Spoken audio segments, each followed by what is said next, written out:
Welcome সবাইকে classmate 24 YouTube চ্যানেলে।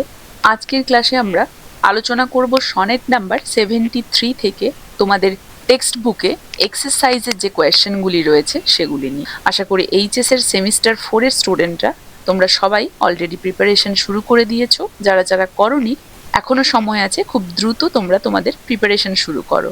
এবং তার জন্য তোমরা চাইলে আমার চ্যানেলে তোমাদের সিলেবাসের অন্তর্গত প্রত্যেকটি টেক্সটের উপরে ইন ডিটেইল ডিসকাশন, মানে লাইন বাই লাইন ডিসকাশন সহ প্রত্যেকটি টেক্সটের ওপরে ক্লাস রয়েছে, সঙ্গে কোয়েশ্চেন আনসারেরও সিরিজ রয়েছে। তোমরা চাইলে সেই সমস্ত ক্লাসগুলি ফলো করতে পারো, যার জন্য অবশ্যই তোমাদেরকে চ্যানেলটা সাবস্ক্রাইব করে নিতে হবে এবং চ্যানেলটা ফলো করে বেল আইকনটা অবশ্যই প্রেস করে দিও। তাহলে পরবর্তী সেমিস্টার 4 এর যে কোনো ক্লাস তোমাদের কাছে সহজেই অ্যাভেলেবেল হয়ে যাবে। এছাড়াও এইচএস এর সেমিস্টার 4 এর স্টুডেন্টরা তোমরা চাইলে ইংলিশে তোমাদের ফুল সিলেবাস বেসড সমস্ত গুরুত্বপূর্ণ তথ্য সহ নোটস এবং সমস্ত গুরুত্বপূর্ণ কোয়েশ্চেন আনসার সহ প্র্যাকটিস সেটের পিডিএফ পেতে হলে সরাসরি আমাদের এই হোয়াটসঅ্যাপ নাম্বারে কন্ট্যাক্ট করতে পারো।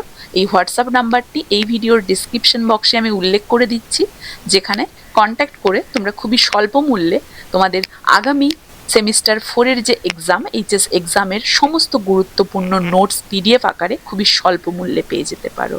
আশা করছি তোমাদের এক্সামের উদ্দেশ্যে বানানো এই সমস্ত নোটসগুলি আগামী পরীক্ষায় তোমাদের ক্ষেত্রে ভীষণ হেল্পফুল হবে। পাশাপাশি তোমরা যদি চাও, গ্রামার নিয়ে ভীতি থাকলে তোমরা আমার paid grammar membership group join করতে পারো, যেখানে মাত্র ₹29 কিন্তু তোমরা গ্রামার রিলেটেড বিভিন্ন গুরুত্বপূর্ণ ক্লাসেস পেয়ে যাবে। এছাড়াও ইংলিশ সাবজেক্ট নিয়ে যে কোনো ধরনের কোয়ারি থাকলে তোমরা আমার টেলিগ্রাম গ্রুপে জয়েন হতে পারো। পাশাপাশি সমস্ত ধরনের আপডেট পেয়ে যেতে হলে তোমরা আমার হোয়াটসঅ্যাপ চ্যানেলটাও ফলো করে নিতে পারো। পেইড মেম্বারশিপ গ্রুপের লিঙ্ক, টেলিগ্রাম গ্রুপের লিঙ্ক এবং হোয়াটসঅ্যাপ চ্যানেলের লিঙ্ক সবকিছুই আমি এই ভিডিওর ডেসক্রিপশন বক্সে উল্লেখ করে দিচ্ছি। তো দেখো, সনেট নাম্বার 73 তোমাদের সিলেবাসের অন্তর্ভুক্ত একটি গুরুত্বপূর্ণ কবিতা। এই কবিতাটা আমি line by line in detail ডিসকাশনের ক্লাস করিয়েছি। যারা যারা দেখোনি অবশ্যই আমার চ্যানেল থেকে সেই ভিডিওটি দেখে নেবে, তাহলে কিন্তু তোমাদের কোয়েশ্চেন আনসারের সিরিজটা ফলো করতে গিয়ে, কোয়েশ্চেনের আনসার দিতে গিয়ে খুবই হেল্প হবে। এবং আশা করি এই ক্লাসটি দেখার পরে তোমাদের আর সনেট নাম্বার 73 নিয়ে কারোরই কোনো সমস্যা থাকবে না। তো দেখো, সনেট নাম্বার 73 থেকে তোমাদের টেক্সট বুকে টোটাল 2টো কোয়েশ্চেন দেওয়া রয়েছে এক্সারসাইজে। আজকের ক্লাসে আমরা সেই 2টো কোয়েশ্চেন নিয়ে ইন ডিটেইল ডিসকাস করব এবং এর পরবর্তী ক্লাসে আমি সনেট নাম্বার 73 থেকে সমস্ত সম্ভাব্য 2 মার্কসের কোয়েশ্চেন নিয়ে একটা গুরুত্বপূর্ণ কোয়েশ্চেন আনসারের সেশন করব।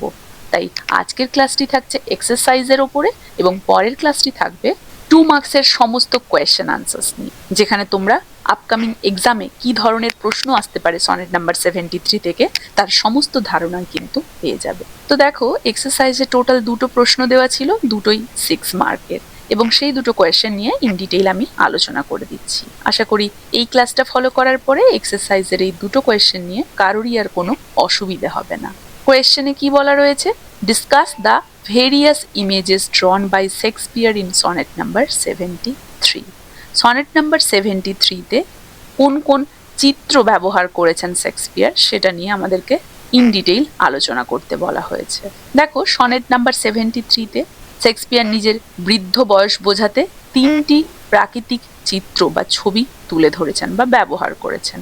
এই ছবিগুলোতে তিনি ধীরে ধীরে জীবনের শেষের দিকে যাত্রা বা যাওয়াটাকে প্রকাশ করেছেন। সেটাকে আমরা 3টে আলাদা আলাদা প্যারা করে বুঝবো। প্রথমত, ইমেজ অফ লেট অটাম বা বেয়ার ট্রিজ, পাতাহীন গাছের ছবি, লেট অটামের ছবি। কবি নিজেকে এখানে তুলনা করেছেন লেট অটামের সঙ্গে, যখন আগের সবুজ পাতাটা ঝরে গেছে গাছের, বাকি পাতাগুলো ইয়েলো এবং আর কিছু হলুদ বা কিছু আছে বা একদমই নেই, মানে পাতাহীন গাছকে তিনি কোয়াস বলেছেন, ভাঙা নিস্তব্ধ গির্জার মতো বলেছেন। এটা যৌবন এবং প্রাণ শক্তি হারানোর প্রতীক হিসেবে এক্ষেত্রে দেখানো হয়েছে। তাহলে প্রথমত আমরা সেই লেট অটাম বা বেয়ার ট্রিজের সেই চিত্রটা পেয়েছি, যেটা কিনা প্রাণ শক্তি হারানো বা যৌবন শক্তি হারানোর প্রতীক। দ্বিতীয়ত কি দেখেছি? ইমেজ অফ টুয়াইলাইট বা ফেডিং ডে। সেকেন্ড স্ট্যান্ডাতে আমরা নিজেকে তিনি দিনের শেষ সময়ের সাথে বা গোধূলির সাথে যে তুলনা করেছেন সেটা দেখতে পেয়েছি। সূর্যাস্তের পর ধীরে ধীরে অন্ধকার নেমে আসছে এটার দ্বারা বোঝা যাচ্ছে জীবন শেষ হয়ে আসছে। যেমন জীবনের শেষের দিনগুলোতেও মানুষ কি হয়ে যায়, নিস্তেজ হয়ে যায়। তাই এখানে এই যে সন্ধে নেমে আসাটা, অন্ধকার নেমে আসাটা, দিনের শেষে সেই রাত নামে, যেমন যৌবনের শেষে বৃদ্ধ বয়সটা চলে আসে। বৃদ্ধ বয়স ইকুয়াল টু সেই রাত, সন্ধে এবং যৌবন মানে সেই দিনের বেলাটা। তাহলে গোধূলি বা দিনের শেষের ছবি এখানে তুলে ধরা হয়েছে, যার মাধ্যমে তিনি জীবনের সাথে তুলনা করেছেন। বোঝা গেছে? এবং নেক্সট আমরা দেখতে পেয়েছি ইমেজ অফ ডাইং ফায়ার বা ফেডিং এম্বার্স, মানে নিভে আসা আগুন, অঙ্গারের ছবি। এটা তৃতীয় প্যারাতে দেখতে পেয়েছি। সব থেকে শক্তিশালী একটা ইমেজ এটা, একটা জ্বলন্ত আগুন যা এখনো অঙ্গারে বা আংরাতে পরিণত হয়েছে। আগুনের নিচে পড়ে থাকছে কি ছাই। উৎসটা আজ যেন একটা নিভে যাওয়ার প্রতীক হয়ে দাঁড়িয়েছে, কারণ সেই ছাইটাই তো উৎস ছিল, সেটা আজ নিভে যাওয়ার প্রতীক হয়ে এসছে। আগুন যেহেতু এখন সেই ছাইতে পরিণত হয়েছে বা অঙ্গারে পরিণত হয়েছে, তার মানে এটা মৃত্যু বা বার্ধক্য নিয়ে যে মৃত্যু একদম দোরগড়ায়, সেটারই সরাসরি একটা রূপক হয়ে দাঁড়িয়েছে। বোঝা গেছে? তাহলে এই যে তিনটে ইমেজ আমরা দেখতে পেলাম, image of dying fire, image of twilight, image of late autumn, বা এই যে bare trees, fading day, fading embers, এই যে তিনটে চিত্র আমরা দেখতে পেলাম, শরৎ, গোধূলি, নিভে যাওয়া আগুন, ক্রমে ক্রমে মৃত্যু সংলগ্ন অবস্থাকেই এটা যেন দেখাচ্ছে। এখানে উইলিয়াম শেক্সপিয়ার বুঝিয়েছেন যে জীবনের শেষ সময় এসে গেছে। আর এসব চিত্র কবিতাটিকে অত্যন্ত আবেগময় করে তুলেছে, তাই তো? These three images, autumn, twilight and dying fire, show gradual decline from maturity to death. Shakespeare uses them to express the poet's awareness of his aging body and short time left in life. Together, they make sonnet number 73 deeply emotional and reflect. বোঝা গেছে? তো এই ছিল sonnet number 73-তে ব্যবহৃত হওয়া সমস্ত ইমেজেসগুলো এবং কোনটা কিসের প্রতীক হয়ে দাঁড়িয়েছে সে নিয়ে একটা গুরুত্বপূর্ণ ডিসকাশন। নেক্সট কোয়েশ্চেনটা কি দেওয়া ছিল? Explain how the sonnet form helps the sonneteer to expand the theme in sonnet number 73। মানে সনেট নাম্বার 73 এর থিমটা সনেটের ফর্মকে বিস্তৃত করতে কিভাবে সাহায্য করে সনেটিয়ারকে, মানে যিনি লিখেছেন তাকে। সনেটিয়ার বলতে উইলিয়াম শেক্সপিয়ার। বলা হয়েছে দেখো যে ট্র্যাডিশনাল শেক্সপিয়ারিয়ান সনেট মূলত 14টা লাইনে বিভক্ত, তাই তো? আমরা জানি 3টে কোয়াট্রেন এবং একটা ফাইনাল কাপলেট। কোয়াট্রেন মানে 4 লাইন, তাহলে 4 4 8 এবং 4 12, 3 কোয়াট্রেন, আর শেষে আমরা দুটো লাইনের একটা কাপলেট, 2 লাইনকে কাপলেট বলা হয়। তাহলে টোটাল 12 এবং 2 14 লাইনের কবিতা। Rhyme scheme A B A B, C D C D, E F G G, এটাই দেখেছিলাম। তো this structure help Shakespeare develop the theme of aging and approaching death step by step. এই যে স্ট্রাকচারটা কবিকে ধাপে ধাপে বার্ধক্য এবং মৃত্যুর থিমটা বিস্তৃত করতে কিন্তু সাহায্য করেছে। তো কিভাবে সাহায্য করেছে আমরা 1 বাই 1 আলোচনা করলে বুঝতে পারবো। দেখো ফার্স্ট কোয়াট্রেন, প্রথম যে 4টে লাইন, সেটা কি করেছে? ইন্ট্রোডাকশন অফ থিমের সূচনা। এখানে কবি শরতের চিত্র তুলে ধরেছেন, চিত্র ব্যবহার করে বৃদ্ধ বয়সের ইঙ্গিত দিয়েছেন সনেটের একদম প্রথম অংশে। মূল ভাবনা শুরু করার মতো পর্যাপ্ত জায়গা এখানে তৈরি হয়েছে, মূল ভাবনা শুরু করার জন্য একটা প্লেস তিনি তৈরি করেছেন। নেক্সট দেখো সেকেন্ড কোয়াট্রেন মানে দ্বিতীয় স্তবক, মানে পরবর্তী যে 4 লাইন, ডিপেনিং দ্য আইডিয়া।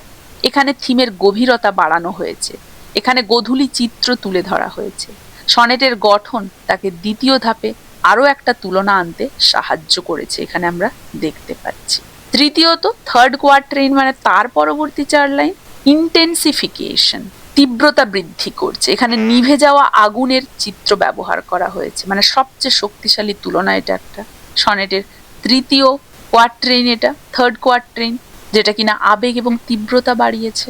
এবং শেষে আমরা ফাইনাল কাপলেট দেখতে পেয়েছি, রেজলিউশন, মেসেজ, সমাপ্তি, বার্তা।